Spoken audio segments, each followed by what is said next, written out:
Who needs Dragonborn powers when you can have a 20mm minigun?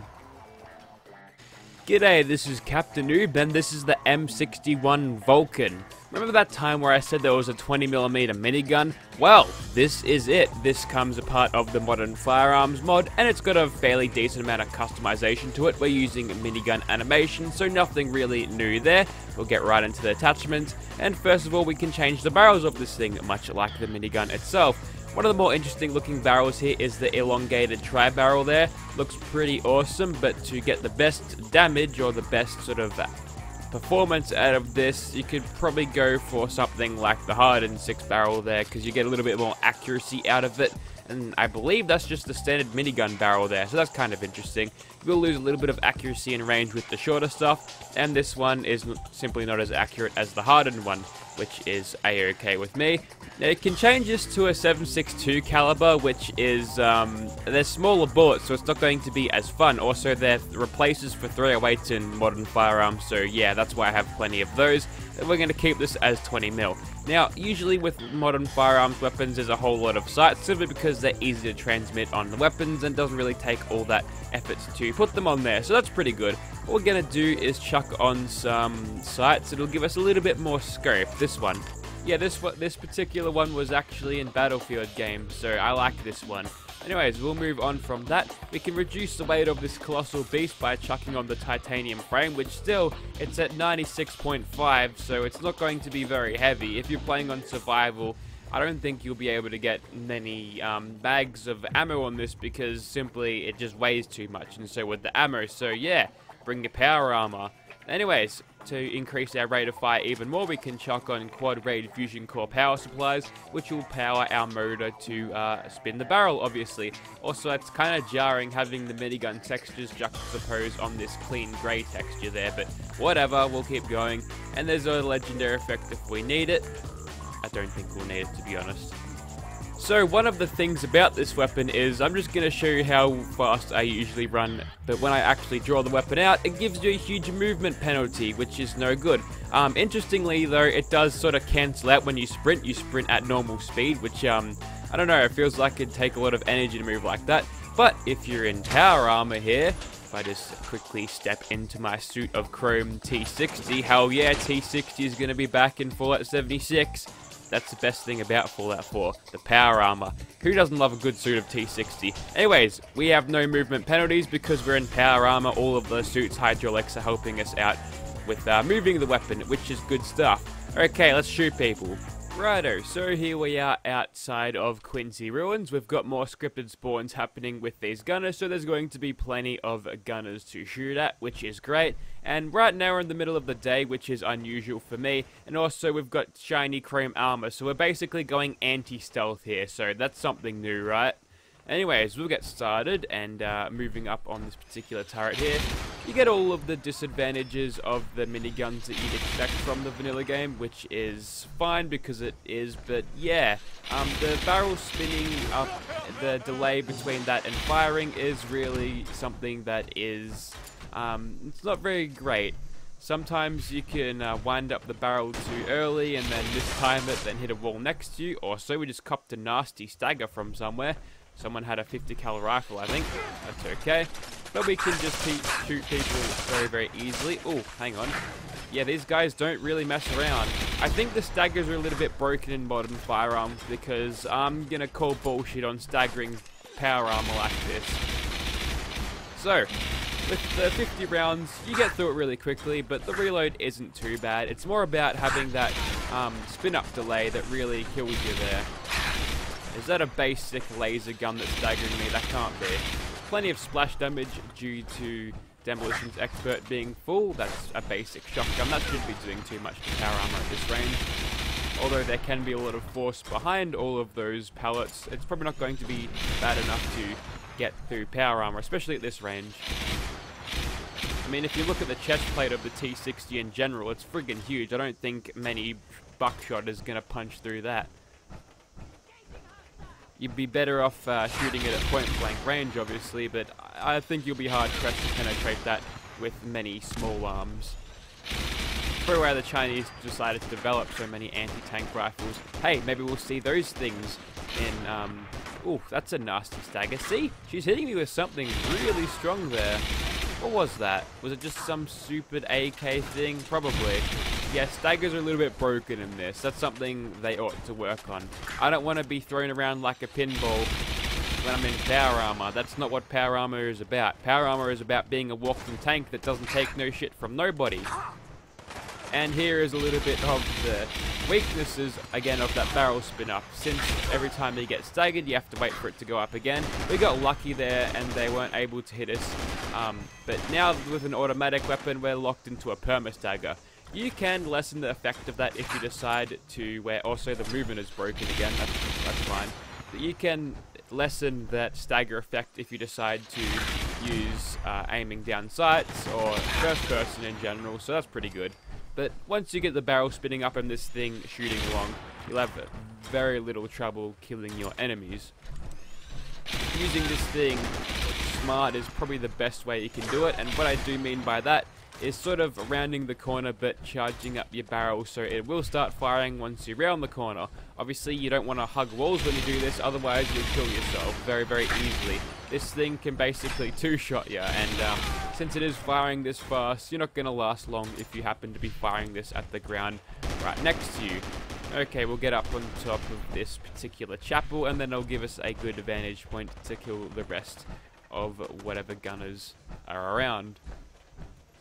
It's giving me tooltips about damage power armor. I know how this game works. I've been playing it for all these bloody years, mate.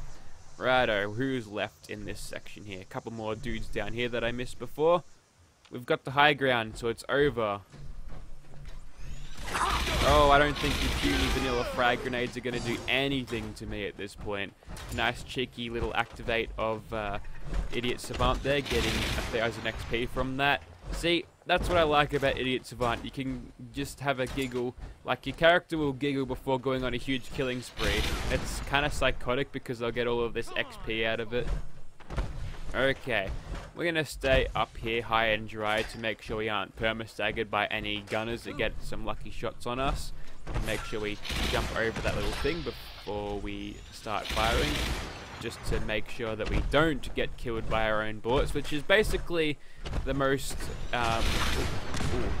Also, yeah, when you do get staggered and your camera gets thrown around like that, it's very easy to shoot something that's next to you. So if I was to get staggered right now and my barrel would point at that instead, yeah, as you can tell, that'd be a little bit problematic for me. Stop shooting at me, gunners. I'm explaining stuff. Stupid frag mines. It's always tripping my bats.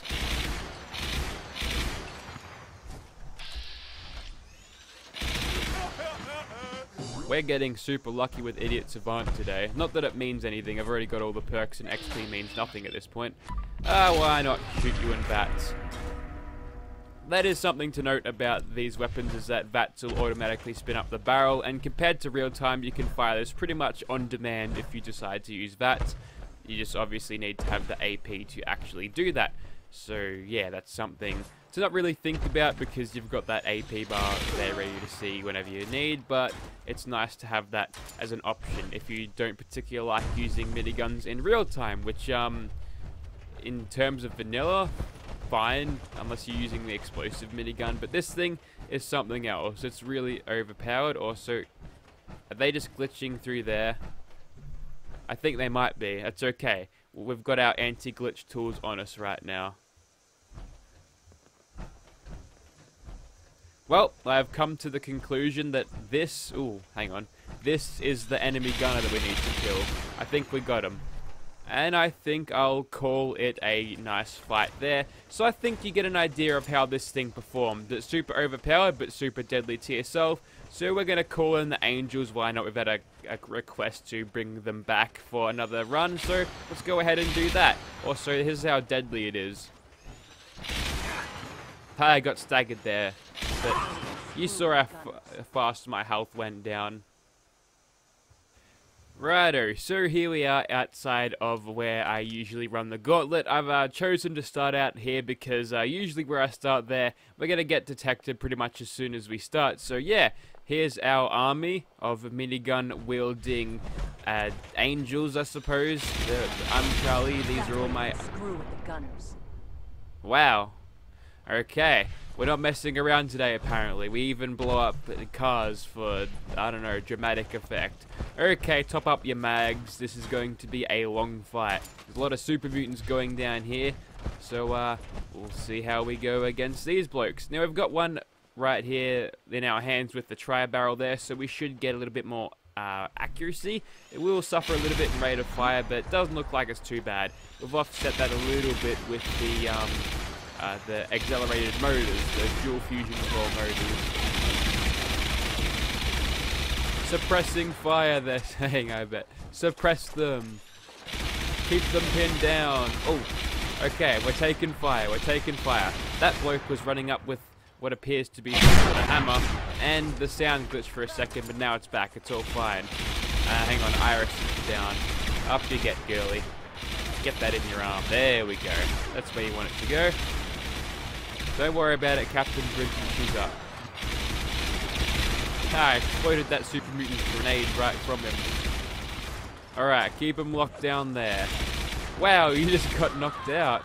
Oh yeah, they can do that. Keep in mind that some of these super mutants may be spawning in with this particular weapon as well, so yeah. Maybe I should charge in forward, seeing as I'm the one in power armor, right? Ooh, these super mutants are surprisingly resistant to 20mm bullets, but I guess I am suffering a tiny bit from not having learned Wonder anymore, which makes sense. That guy flew up in a spectacular fireball, which is nice. His send-off was about as good as Frank Corrigan's. Alright, take this building. I think Iris just broke her arm. How are we doing out here? Where's... you're sitting there doing fuck all. Good on you, Iris. Don't all bunch up. That's how you get killed by splash damage. Come on. Oh dear. Let's put some explosive bullets in there, see if that gets them. Okay, whilst everyone's... It's weird how they all fire in bursts when it comes to this. Ooh, they're actually getting killed now. The super mutants, they're taking the name. Good riddance. Okay, Captain Bridget thinks we're done at this point. We're still not done. We're just out of danger or out of direct combat for the moment. All we have to do is find out where the rest of them are hiding. Usually in this area, these guys don't bother to fight with the rest of their super mutant friends. We'll just hop over here and clear out the rest of them. There's probably another doggo in there. Also, I'm stuck. That's great. Don't you love it when Fallout soft locks you? That's okay, we've got console commands, we can do this. Think you can hide? Yes, they do think they can hide, Raine. That's why they are hiding. No injuries that I know of. That's how it's done, boys. That is how it's done, boys. Let Raine do the commentary from this point on. Sorry, Iris. Okay, let's get on to the main event here. There's Gerald over there. I want to start off using this thing in VATS, because I haven't really touched VATS with this thing. I was talking about how good it is before. We'll throw a crit in there. Seems to be doing pretty well. I'm pretty sure at this point I can leave the rest of the work to be done by the angels. Might want to back off Ella. Wow, she actually went for crouching there. Also, she just took... Wait, 1200 damage from that? That's crazy. How come nobody else staggers here? Oh wait, they don't have heavy gunner, do they? Doesn't really matter. He is dead now, and all of his super mutant friends will be soon to fall next. Alright, Ella, come on. Get up. That was a good dodge. If only you could dodge super mutants like that. Ooh, something in it's bad. It knocked over Ella. Oh dear. Alright. We'll get a little bit of hip fire action here. The hip fire on this weapon actually is pretty terrible. In terms of how the minigun works with hip fire, it's actually a lot better than this. So yeah, that's something to be concerned about, especially when you're in close quarters like this, and hitting something a little bit closer to you may bring you in that splash damage range. I think the gunners in there are all killed by the super mutants, so I think we're about done with the gauntlet here. I Don't think I took any damage at all, so, you know, that's cool. I think we'll go ahead and dogpile on one more enemy. One more monster. Righto, let's try our luck against a giant lobster, shall we? Let's just aggro him. Pop a quick reload because we need it. And see how this all pans out. I like how he paused there for a second to realize, oh shit. Poor bastard never had a chance. Also, you took out my arm. Who did that? Was that you? God damn it. That, you know how expensive that is to replace? Anyways, so I think you get the idea of this thing. It's one hell of an overpowered fun toy for you to use whenever you damn well please, which is nice. Regarding getting the ammo, it's probably a little bit more expensive and hard to come by, but if you can find, I don't know, say 250 of these, you can use it for special occasions, although this thing will drag down your weight considerably, so using power armor whilst carrying this thing around is probably the best idea, as it'll give you the strength to carry it with an extra bonus because you're in a big armored power suit, and also the fact that you can actually run at normal speeds whilst using this thing, having it equipped in your hands like that. So if you'd like to see this in your mod, it's part of the modern firearms thing, so be prepared for everyone to have terrifying weapons like this alongside with you. And yeah, check out the links in the description, they'll be down there. And also I'll probably throw links to every single one of these followers, just if you're interested. That ragged stag there better not aggro. If he aggroes, he knows he's boned. Anyways, that's enough from me and my broken T60 power armor. Still, I'm stoked about it being in 76. Yay! Thank you for watching, guys.